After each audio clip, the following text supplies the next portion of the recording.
Yo, what's up, everybody? I'm Bob Walters. He's Brett Grosso. We are back, take two.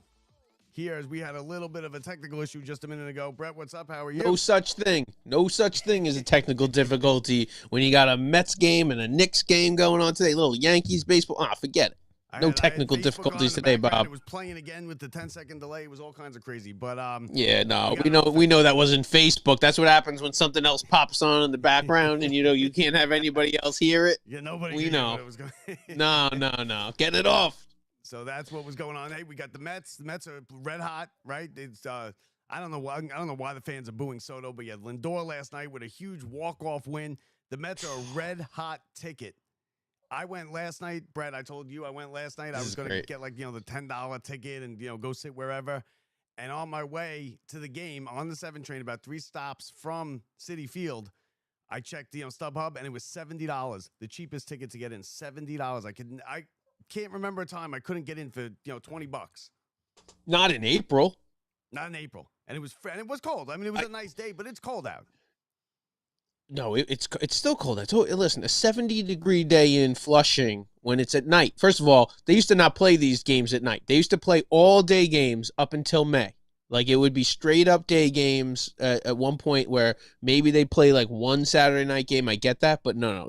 This night game stuff in April with the wind, that's not fun. Last night wasn't so bad, but let me tell you, good on the fans for getting a packed house. Packed house. It's a red hot ticket, Brett. It really is. To have it $70, and then I was gonna go today. Was gonna bring my wife and daughter to the game. 4:00 start. $85 to get in. I'm not paying. Listen, yeah. It's not that I don't have it. It's not that no, and that's last row.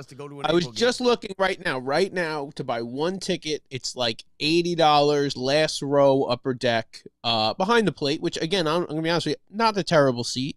It's but an $80 seat. I don't know, but I went. Hey, I went. We sat.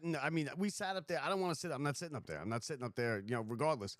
But I'm also not spending $200 to go to a game in April. It's just, to me, it's not worth it. I'll go because you could probably go Tuesday. I say you could probably go Tuesday for $20, but who knows? No. It's gonna be. Let me tell you.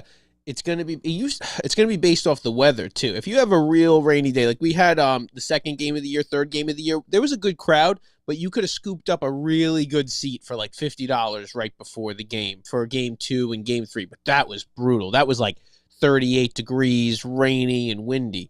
You're right. I don't think you're going to be going and finding those $8 tickets anymore. On a Tuesday, Tuesday matinee. That's going to be the telltale one. Give me a Tuesday, Wednesday afternoon game where it's not like perfect weather out because people will leave the office early if it's real nice out. But on those average days, we used to get Bob. It used to be like 1,000 of us there. Couple, in reality, like 3, 4, 5,000 of us there. Even if they sold 10,000 tickets, like it was kind of crazy. That's what I'm used to, and then I couldn't believe it that the ticket was so much money. I really couldn't. Forget about it. But let me tell you, the ticket was worth the price last night because last night, I ended up going and sitting. Peterson was not on his best game. He gave up, like they sprinkled in some hits, but he gave up, enough runs where the Mets were actually down for most of this game. They were down. They kept having to come back. They were down a run. They were down 2-0. Then they were down 3-2. Then 4-3, and then then they were up. They were up 4-3. They tie. They gave up the save, and then Lindor.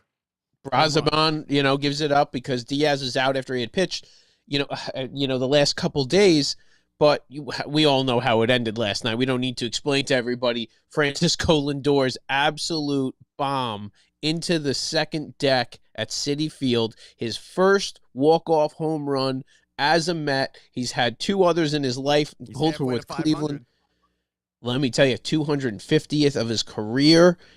And just to watch him do this in April is so nice because he's always playing catch up and he plays such good ball the rest of the year. To see this happen now is just awesome. He's actually, up as we speak right now, bottom of the first, 1-2 count on Lindor, no score, Mets versus Cardinals. Senga pitching today, right? Senga's on the mound. He scoreless first, looking good so far. He had 7 scoreless his last outing, so let's see if he can put some back-to-back outings together. Now, like I said, big home run by Lindor. Lindor's in these last couple of years, he's putting together a Hall of Fame career. He's making right. He's making it. He's putting together now a resume that can be looked 100%. at as Cooperstown. I think, yeah, absolutely Cooperstown, because he's gonna get to probably 300, maybe 350 home runs. He's gonna get to 350 home runs. Elite, He'll definitely hit 300. yeah, absolute elite defense. Even though He's been booting balls lately, but that's okay. Now, don't even get me started. You know what? You know what my theory is on that? You know what my theory is on that, right? On him booting these balls. He's using a different glove for every theme day. He's who in their right minds as an infielder. We play baseball our whole lives. Do you think you can have 14 different gloves and they're all going to be the same? Because that's what he has right now. Players, you have the same glove they used in high school. And I loved it. It was really nice. I saw it. He put it on his Instagram in the morning. It was the Jackie Robinson glove. It was the Jackie Robinson glove for Jackie Robinson Day. He has the City Connect glove, I believe, today. But let me get first ball, boots it. Play he never misses. How are they all broken in perfectly? You have to have your glove, right? Yeah. Is he really using a different glove for like? No, a different glove almost every game. And I don't understand. If you're a major league player, you know what the deal. A lot of these major league players are using the same glove they've used since high school. So I know, and I don't know why he's doing. Yeah, like they have them restitched. They actually have them redone. But no, if you watch now, and I don't know if it's an everyday thing. I don't think he has a regular mitt. I don't think he does. And listen, that bothers me. That bothers me. Like now, it really does. As a person who's like played enough, like that's hard to like not. Like, your glove is like you. You know what I mean? That's like a part of you. And so maybe he has it where they're all broken in perfectly to his liking, exactly. But I'm sorry, those things, it's all about feel when it comes to a guy like him. And to watch him miss those plays, it just bothers me a little bit. Even more importantly, it looks like Vientos is starting to hit his stride. Another home run last night, right? Another big hit. Huge. Finally, he's starting to. I think he got a little full of himself last year. It was a little too easy for him when he came up. Yeah. And Beatty's starting to hit. But Vientos, they learned how to. Yeah.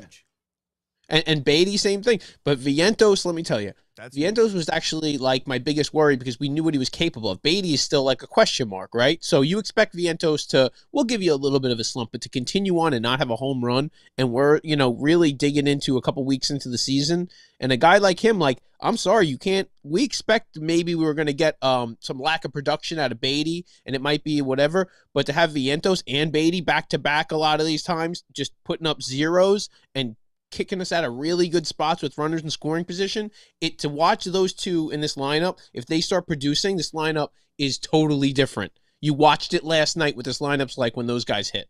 Yeah, but they had to keep coming from behind. Again, last night, they were 0 for 5 at one point with runners in scoring position.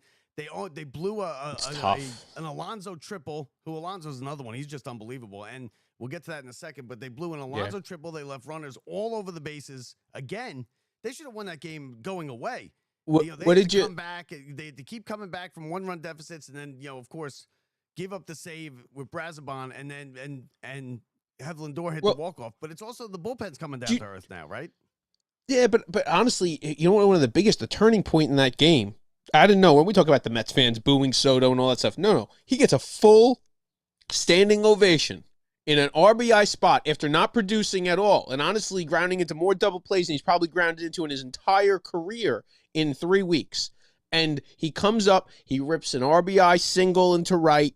The Mets tie the game, and I feel like something shifted at that point at Citi Field. Like that, it was just like like it finally worked out. Because if he grounds out into a double play there, they don't tie the game.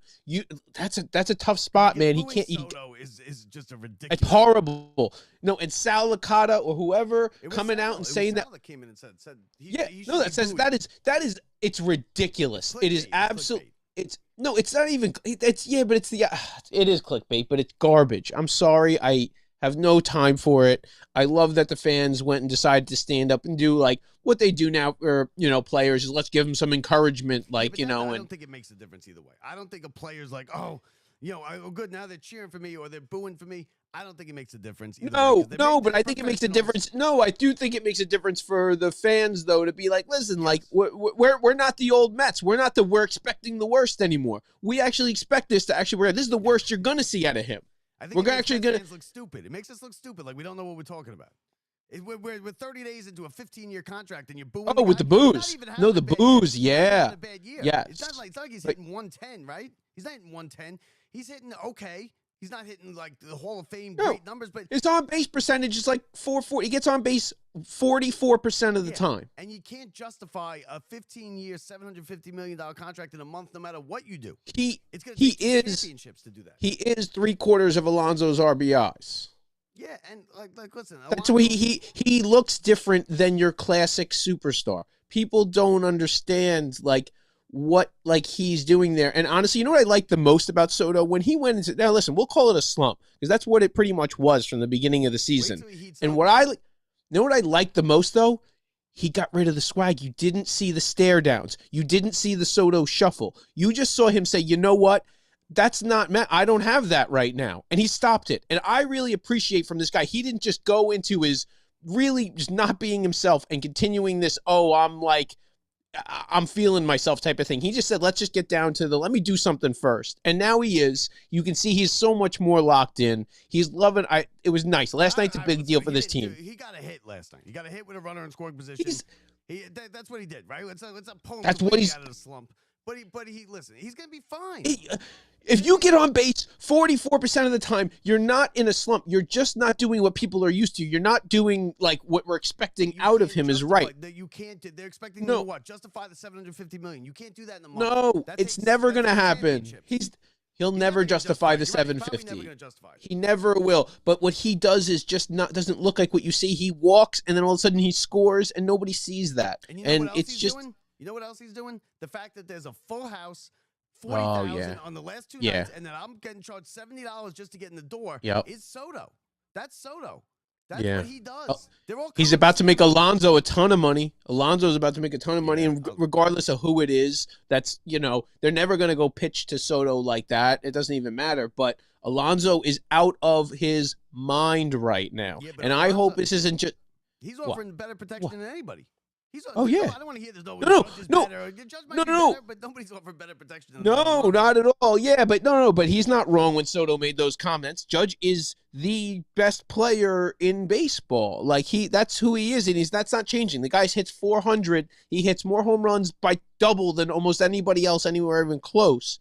He's put Soto there, not have Soto there. You have Aaron Judge on the field. He is the best player in baseball. When he's not on the field, which is too often, as we've seen, or he's injured, then that's a different story. But Aaron Judge, when he's on the field, there is no. Juan Soto will never be wrong. You cannot fault a man for saying that about someone who's beyond everybody else. He's double Pete Alonso. And like I said last week on our show that maybe he does miss the Yankees a little bit. He worked there for a year. He was with them. He went to the World Series with those guys. Man, it's okay if he misses them for a little bit. But if he didn't want to sign, if he wanted to be on the Yankees, he would have signed with them. Right? But I'll give you this. Mets fans don't want to hear it anymore. We don't want to hear talk about the Yankees. We don't. It's over. That stuff's over. We don't play in their division. We don't play with their stuff. It means literally nothing to us outside of just this comparison thing. Like, you're right. I don't want the talk of, hey, here's the next question for Soto. And he doesn't want to hear it either of, hey, tell us, what it was like, playing with Aaron Judge last year. That's not the question. The question is, what are you doing right now for the Mets? Who cares about the other side? Who cares about what everybody else is talking about? Like, it's just, I think that's the part I think that bothers people the most is that Soto is still just, they keep, everything has to do with still the Yankees and Aaron Judge and how we felt about last year. But that will fade. People will forget that even existed. There's a point where. Soto, get your life together because that's ridiculous. That's ridiculous. It's ridiculous that they boo him. And listen, it's their right to boo him. I don't tell somebody what to do, but I'm going to tell you that you are ridiculous, and you really sound like you don't know what you're doing. And it's there's always a lot of Yankees fans sprinkled in to those things. So a lot of those boos were coming from the Yankees fans. From those, I don't think that there's a lot of Cardinals fans there too this week. Cardinals fans travel. There was a lot I saw yesterday outside the stadium. They travel. They're big travel. They love showing up to the games. They're always behind the visitors' dugout. Yeah. I've gone to a bunch of I feel like I've gone to a bunch of Cardinal games where they were. So the Mets right now scoreless. Right? What is it? Second inning? I don't have the game. I don't have my TV on. Yeah. Senga just gave up a double over in the right field corner, so still scoreless. We'll see how this ends up. Listen, nice, beautiful day out there. Second and third, one out. Sunny. It's top of the second. Summer out there now. Big difference. Dude, they're saying it's gonna be like 84. I was in the place that it's now the K Corner. It's called McFadden's. Oh no, it was McFadden's. Now it's the K Corner. Not anymore. Yeah. It's the K Corner. It's not. It sucks because it's the same price as inside. Like you get a drink. I ordered a drink. It was $30. I was like, I should have just went to the damn game. Yeah. So you screwed up last night. Yeah. And I get it. I was being like cheap about it, but it was more the principle of it. I don't want to. I'm not paying because there were people who came down and there's no reentry. Once you come to the bar, you can't go back to the seats because like these two girls came and sat. I was talking to these two guys. These two girls came and they're like, "No, we left our husbands in the seats." And I was like, well, the guy next to me wanted sausage and peppers. I was like, can we use your tickets? We'll go in. We'll be back by the 8th. He'll get sausage and peppers. I'll watch an inning or two. You aren't coming back. Yeah. No, not going to come back. And they're like, no, there's no reentry. They're not letting them back in. Nope. So they made a big decision to leave their husbands, come to the bar, and not be able to go back in. And then a couple innings later, their husband showed up. And then people were leaving early. A lot of people left early, too. I saw a lot of people screaming out of the ballpark with the Mets up 4-3 in the 9th inning and Brazoban on the mound, which is something you should know better. You don't want to leave early with Diaz on the mound. Forget about Brazoban. No. And that's another thing. The bullpen is coming back down to earth, right? It's not 9 Mariano Rivera's anymore. Yeah. When you give up a run. When giving up a run is coming down to earth, I guess. But you're right. Kranick gave up a couple runs the other day. They lost 2 out of 3 in Minnesota. He looked good last night, though. Yeah. He looked good last night. He's good. I think we might have caught him on a good year. That's what relievers. You got to catch him on a good year. It's not even that they're not changing them. They just recognize what they shouldn't be doing anymore. You do this too much. Stop doing it.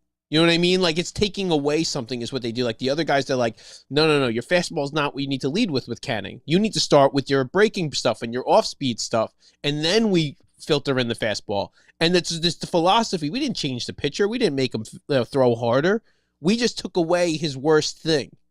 And they're really, like, focusing on what their, strengths are. And they've seemed to pay it off now for a second year in a row with these reclamation projects. And let me tell you, that's the stuff that will push you above those other teams and into that next stratosphere of, give me the guys who didn't cost you anything. Give me a Luis Torrens who cost us $100,000. Do you know what he cost? We couldn't buy a trailer right now in Kansas for what we got Luis Torrens for. Yeah. We got Luis Torrens for $100,000 from the Yankees because Mendoza knew something. And he comes up, and this guy is tearing it up. Francisco Alvarez is going to have a hard time getting equal playing time. And what do you think happens with that, Bob? What do you think? He's not going to keep up like this because he's not as good. He's not as good a hitter. What's the strategy? It's going to be like every other day. Watch. They're going to filter him in every other day. Alvarez is going to have an every other day type of thing. It's not going to be. Alvarez back in the groove, right? He's hitting down. But if you asked us, but it would have always been 4 days of Alvarez, and then him playing every game. I don't see that happening right now until you're right. Unless if Torrens cools off, maybe. He will. He'll cool off because he's not this good of a hitter. I mean, this is just you ride him while he's hot. Alvarez is going to have to go hit himself back into being the everyday catcher as opposed to a split squad, what I think is really be going on. Which he will. What do you mean? He didn't do it last year. He did not do it last year. He was hurt for a while last year, though. He was hurt this year for the entire year. So I'm with you. I just think that you don't ever give up on something that's hitting 320. And literally last night was one of those. That was a huge hit, man. Like, huge hit last night. And a bunch of them. Hits. And honestly, he's gotten robbed 3 or 4 times that would have been monstrous hits. Like, he's been on fire. He is hitting the ball hard everywhere. So I just love to see guys like that come up. We paid nothing for them. Now we got a backup catcher. We got a backup to a backup catcher. We got a guy who can catch. We got a guy who can also catch. We got a guy who can go bag things at Whole Foods. We can do whatever you want. What do you need? You need your groceries bags? You need a hit? Got you. You need a guy throwing out? We got it for you. The Mets got it. No problem. The most important thing is they're in first place. They're winning games. We can complain about all this stuff and everything, but they're winning games, Brett. They're in first place. The Braves are stinking up the whole division. They're stinking up the place, losing left and right. The Phillies are kind of hanging tight. They won again last night against the Marlins. Did you see yesterday the Cubs Diamondbacks game? No, Cubs not at all. Ready? Here's what happened. Cubs up 2-1, bottom of the 7th, right? It's a day game, Wrigley Field. They play those Friday day games at Wrigley still. 2-1 in the bottom of the 7th. Cubs score 6 runs in the bottom of the 7th, blow it open. So they're up, 8-1. No lead safe there. Top of the 8th inning, Diamondbacks scored 10 runs. They're up 11-8. Bottom of the 8th inning, Cubs score 7 runs. They win the game. So a game that was 2-1 in the bottom of the 7th ended up 13-11. A 13-11 final. That's always unusual. Not do their work. Yeah, that typically does not happen in. No, Wrigley is known for giving up leads. Like, that is a little bandbox. But in April and early May, it is not like that. It's usually like that in like late May, June, July, August. Like you can say, but right now, that's actually that's incredible. It's crazy. Baseball, man. Bullpens. Let me tell you, bullpens. Yeah, those bullpens, bro. Killed. You got a good bullpen, you have a chance. You don't have a good bullpen, I don't care what else you have, you don't have a chance if you don't have a good bullpen. I'm not saying it to be great, but if you don't have a couple guys that can get you a couple outs, you're in trouble in this league today. These hitters are way too good for that. Yeah, no, way too good. So Mets scoreless right now, game underway. Citi Let's Field get to the goes big 3 in a action row. today. Let's And get to the now big it's action, time. Bob. It is playoff time. Yeah, that's what we're. Oh, well, hold on, I put the wrong thing up here. Let me find it. Oh, The Knicks. we'll get to that playoff too one day. What were you gonna get to? No, nothing. That playoffs, Knicks All right, playoffs. yeah. I'm all in. Don't worry. The Knicks and the Pistons. Game Pistons. 1, 6 o'clock, ESPN. I think it's going to be a rather easy series for the Knicks. I think they're going to win in 5. I think all this panic about the Pistons are good, they're dangerous, they got the kid superstar. It's all about one guy. 14 games. They won 14 games last year, Brett. They won 14 games. Right. Big turnaround. They're coming into the Knicks are more talented. They're coming into Madison Square Garden, which is an intimidated place to play, especially in the playoffs. I think it's going to be much easier. Now, going forward after this, a whole other story. This series, Knicks in 5. This doesn't scare you like the way that when the Knicks went up against the Pacers and like they're like, oh, and they got no, it's not like that. You don't see it that way because this Cade Cunningham. Let me tell you, Cade Cunningham. He's going out and he's scoring about 25 a game in 35 minutes. He's got about 10 assists a game. Let me tell you, that's the guy. Now you got Tobias Harris. You got a couple other options. Besides Cade Cunningham, name a player on the Pistons Tobias that's Harris. better than anybody. No. Are you kidding? No, that's it. But we've learned how many times though, and I don't believe it because I really feel like the Knicks, they're at their healthiest point all season. They're firing on all cylinders. They've learned how to play with and without Jalen Brunson. Cat is going to be the big thing. He needs to step up his defense and dominate the paint and take that away from Cade Cunningham where they have to go try and be perimeter teams. The Pistons are not good with the ball. The Knicks defense, OG, Mikal Bridges, they need to lock it down, and Josh Hart, and they can actually make it where this isn't even a series. Knicks in 5, Knicks in 6. But if Cade Cunningham, if the Knicks get 82 games, they're not going to play this. Yeah, well, what happens though is one guy always kills the Knicks. That's the Knicks are known for that. Reggie Miller, Trae Young. You watch Halliburton last year. Than the Trae Young. I know, but one guy. Beat the Knicks. I agree with you, but now all of a sudden we have expectations, and all of a sudden winning this series is more pressure. Last year it was like, oh my God, it's going to be so great if they win a series or two, and now it's like, so I'm with you. I think that this is the best this team's been all year. I think they're ready. I think they're healthy as compared to last year, but it's scary. Game 1's big, man. Something happens early in a series, and you get flipped in game 1, you're in trouble. How about this? I think the Knicks lose today, and I think they win the series in 5. Yeah, I think that's even as important as you think it is. I don't think it's as important. I think they could lose today. Everyone's going to go bonkers and go crazy and be like, oh, my God, they're going to lose the series, to fire Thibodeau, the team stinks, get rid of everybody, and then they're going to come back and win 4 in a row, and they'll win the series in 5. It's not good. Listen, the Pistons aren't good enough. They're not ready for prime time at Madison Square Garden in the playoffs. They're just not. They're not ready to win 4-7. They'll win 1. They might win 1. They will win a game in this series. Maybe it might be game 3 or game 4. But I wouldn't. No, you're right. If they win tonight, it wouldn't shock me. I do, but I feel like they don't. I really believe, I really think it's Knicks in 5, even like you're saying, it's Knicks in 6. But I feel like the only way it becomes a serious series is if the Knicks drop tonight. It doesn't. Other than that, this series won't even feel competitive if the Knicks win tonight. If they lose tonight, the Knicks are going to feel pressure. They're going to have to respond to that. They're going to have to respond to that pressure. They're going to know if they don't win that next game, they're not home anymore. After Monday night, when they're going away, and you're like, oh my gosh, what are we doing here? We just dropped 2 at Madison Square Garden for someone we were supposed to run over. this is about to be an embarrassment. That's the pressure that is different. So winning tonight, I think it is more important than you're making it out to be, to win game one, get off on a good foot, not have to go live a long series where Tibbs is running you into the ground in game 6 and game 7 is important. Getting this in game 5 matters for how good you are in the next round and hopefully the round after that. Well, I mean, listen, now that's where you come into problems because next round they're going to play Boston. And that's what kind of sucks. After a 7-game series, that's tough. 3 seasons we've gotten to the second round, and they've fallen on their face. Last year, they should have won. They would have won that game, right? They would have won game 7 if it didn't just go haywire off the rails, everybody hurt. They would have won that game. They're better than the Pacers. But I think that this year they're going to run into the Celtics. I don't see how they beat the Celtics. I mean, tell me how they beat the Celtics. They haven't beaten. I'll tell you because something's going to happen.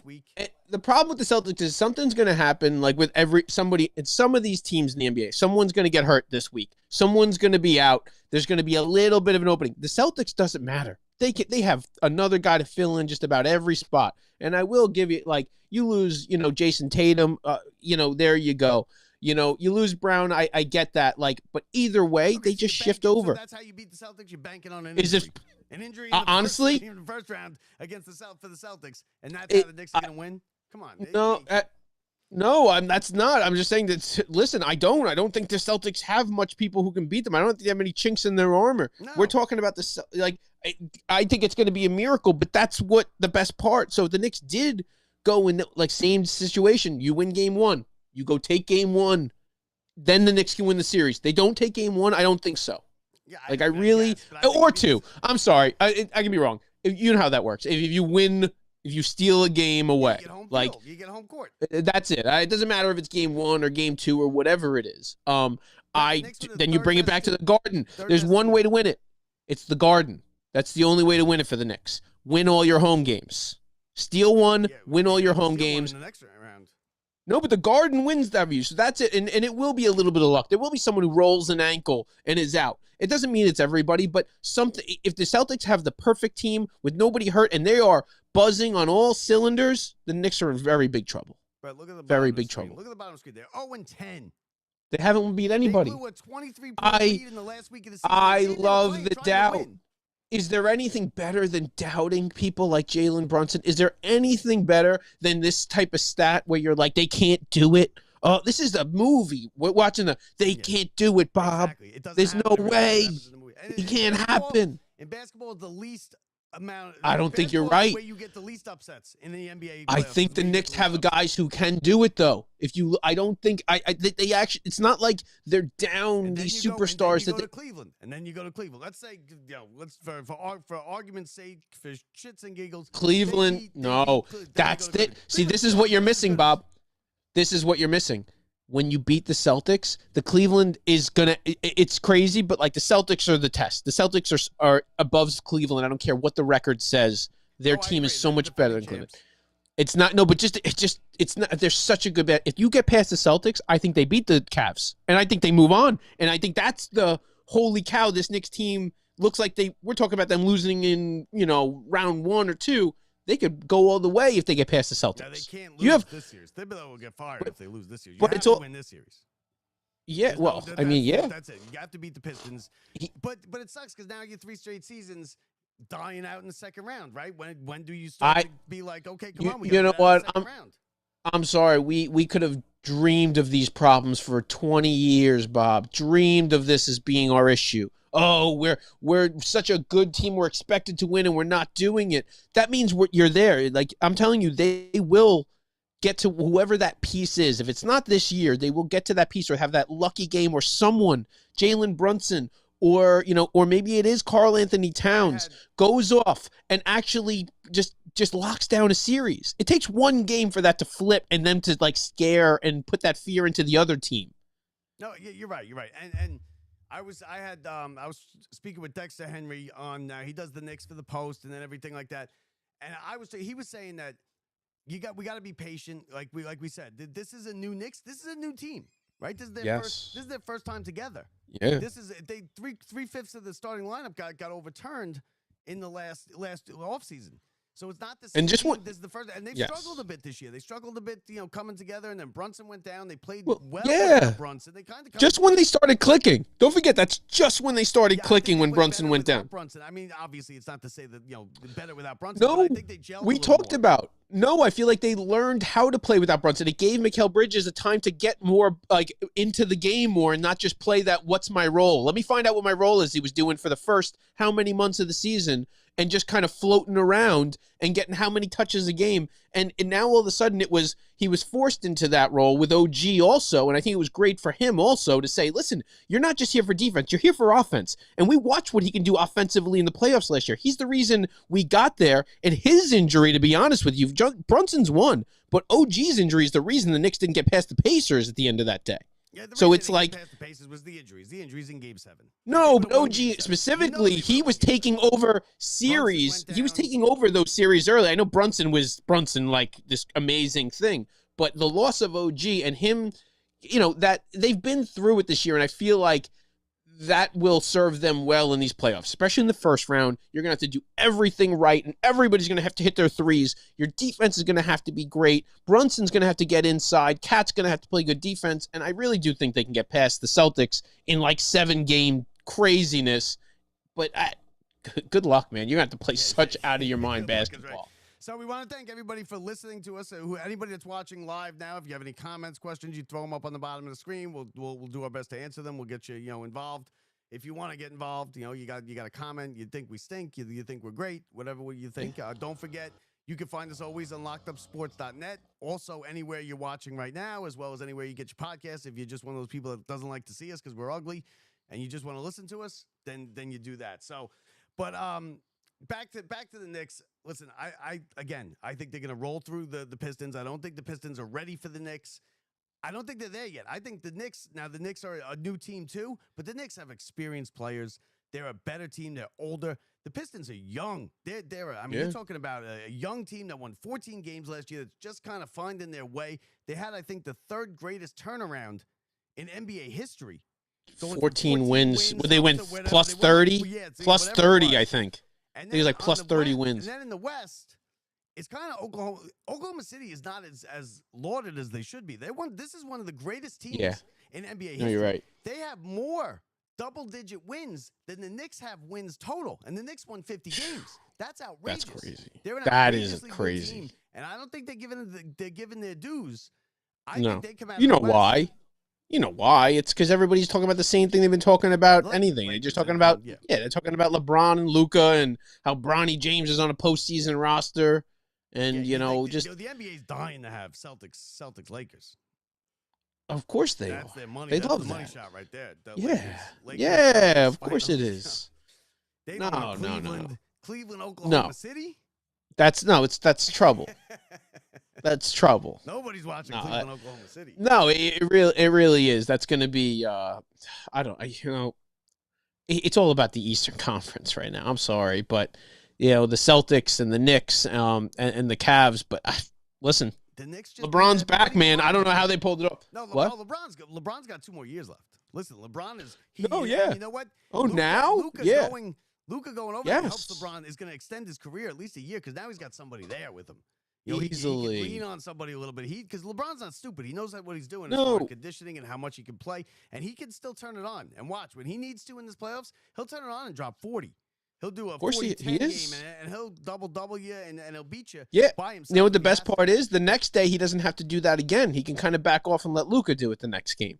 That will serve him very well. The problem is he can't do that every game. And if they go after LeBron, now all of a sudden he's got somebody. And it's not Anthony Davis who's going to roll an ankle and be there for 2 of the 7 games for the series. And, it's just incredible. When you really, scorn somebody like Luka, you get a totally different animal out of that guy when they get somewhere. He is on a mission. Normally, he probably doesn't even want to be there or get up for practice, but you make somebody like that mad who's an athlete, and now they get up. Let me tell you, whatever he was, lacking in Dallas, he's doing it twofold in L.A. And you know what? Yeah, I would be a little scared of them. I'm going to be honest with you. I really do think that they win a round or two and make a pretty good run. So we'll see how that goes. But today, as they're underway already, the first game, the Pacers beat the Bucks rather easily, up by one by like they were up 19, by 35 at like and half. then It was got crazy. The Clippers with an 11-point lead in game one in Denver over the Nuggets. So that's what's going on there. The Knicks are to follow that game on ESPN 6 o'clock. I looked the other day and I was kind of surprised because I was like, oh, not that expensive. $300 get in the building price. I saw it. And I'm when it was 100. No, it was $280. I think I saw a ticket. I don't think there's as much of a buzz around this. No, for some reason. I think because people are looking at it like I am. How are you going to get past the Celtics? There's always a minimum with Knicks games. The problem is on a regular Tuesday night game, the minimum's that price. Yeah, that's a regular. So that's why it's a little bit weird. Is like there's no big name. Cade Cunningham's not good. Tobias Harris. They're not gonna go sell tickets. He's a pretty big name. He's himself into a pretty big name this year. No, he has become a big player. He's not a money draw name where you're like Cade Cunningham's here and I got to be there. But he will be. No, there's a good chance he will be in the next year or two. But it's not the same. But again, always surprising when that's the price. When I saw that, I was like, I would much rather. Like the Mets game was $100 to get anywhere, in the upper deck. Yeah, I'd rather spend the $200 and go sit at the Knicks game. What did you see? What price did you see? I think it was like $280 or $290, but like maybe $330. All in getting price. So right now, what are we? Yeah, real all in getting price. Hour and a half before the game, right? Now, get in price. Get into the building just to get you in. Cheapest ticket. All in, fees and everything, $412. Okay. That's more. That's more like it, right? And then it jumps up to $448, and then it goes up from there. So it's close to. You're looking at $400 or $500 now, and that's a lot more what I expect. Yes. And it means that's a hotter ticket because the price is going up. Usually the prices will drop the closer you get to game time. That's how you know if something's like a hot ticket. If things are going up while the closer you get to game time, you know it's a hot ticket.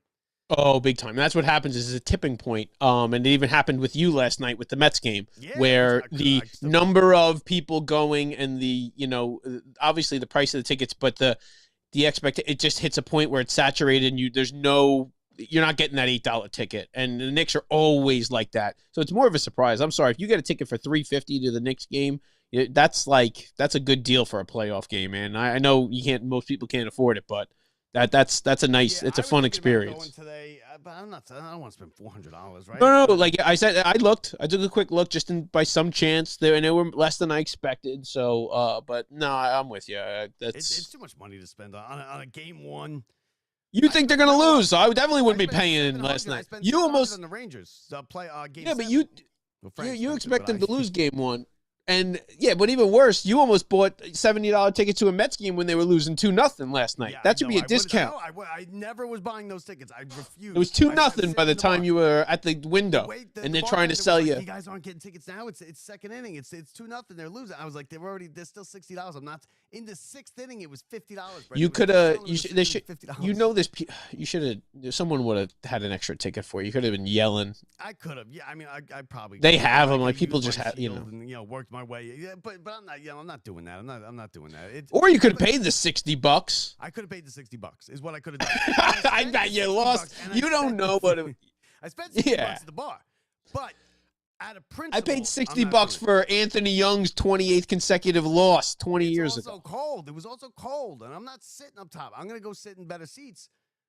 Listen, I just wasn't there. No, you're right. More of a principle thing. Soto single. Scoring Acuna, RBI single, Juan Soto, 1-0 Mets, bottom of the third, 2 outs. Acuna is going to be such a big deal on this team this year, you don't even know. He is now can play short, can play second, can play third base, can probably play center field. They're going to work him out. I don't want to play center field. Let's not start switching his I'm okay with that, too. I'm with you. I'm 100% stealing bases. When he gets on base, he is electric. He is not being caught ever now. He is now the guy in that extra innings where you're going to win no matter what happens. You're going to get that run. Let me tell you, Acuna isn't going anywhere anytime soon. And these other guys better get it together because it's not going to be Acuna. I'll tell you that much. He's not going nowhere. Beatty's starting to swing the bat a little bit better. No, I love it. He's not. He's not there. He's still got to go. He's still no. in a week, Brett. Someone's got to go in a week. You're exactly right, and it's going to be interesting to see who's going where and what's happening. I don't know, but Jose Siri going down ended up being a little bit of a blessing. He was not hitting at all like we expected. He wasn't really, doing that stuff. And honestly, I feel like we need to get these guys those at bats. Otherwise, we would have never even had Beatty up. Beatty probably would have been gone already. And there's a whole bunch of stuff that comes from one guy getting injured. You get that extra week of looks with someone like Beatty. Obviously, Vientos isn't going anywhere. There's Alonso with another double, scoring Soto, 2-0 Mets. Alonso just continues on his tear. Soto looking very comfortable. Everybody likes when it's warm because those guys do not like the cold weather. You heard Lindor last night. They asked him. They're like, so what do you like? Yeah, no, he's like, just get rid of the cold. Oh, it's awful. It's miserable. It's miserable out there. You know it is because baseball's a lot of standing around, and it's windy. Soto and first it's cold. to home. Scoring from first on the Alonso double. Yeah, well, where would he hit it? Down in the gap? Left center field gap, yeah. Okay, so Mets with a 2-0 lead right off the bat.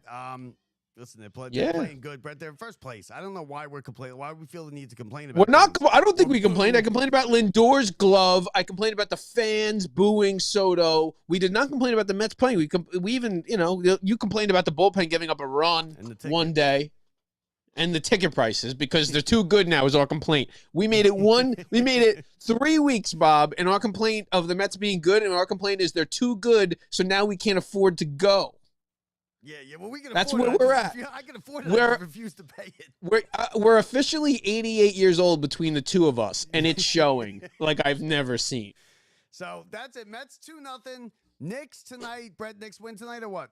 Yeah, they do, and they win the series in 5. I agree. So thank you to everybody for watching. Thank you for everybody to listening. And this is our live show, Brett. We got to do more live. I think people. You got that art? You got that art? Oh, I got. You want me to get the art? Oh no, I thought it was right next to you. It's all good. We'll get to that. We'll get to that. I ran into this homeless artist, and he's incredible, and he draws baseball players, and we're gonna give him away, and it's incredible. Just stay tuned for that. Don't you worry. There's an art exhibit coming. Looks like Brett's gotta go into work. I am gonna be back with something later after the Knicks game. If you care enough to pay attention and listen to me, you know how that goes, Bob. When they win, people care. That's how it's gonna go over the next couple of weeks with this. They lose. No, when they win, I'm much better. When my team you're not, but people are excited. Nobody, you know how it is the day after your team loses, you don't even want to watch Sports Center. That's like where you're like, oh, I don't even want to see the highlights. But when they win, you're like, let's watch that repeat. And that's what it's like. After the game, they'll all be listening, Bob. You just got to win first. So that's it. Thank you, everybody, for watching. Let's go Mets. Let's go Knicks. Grasso, I'm Bob Walters from the Brian Gunzel Studios. See ya.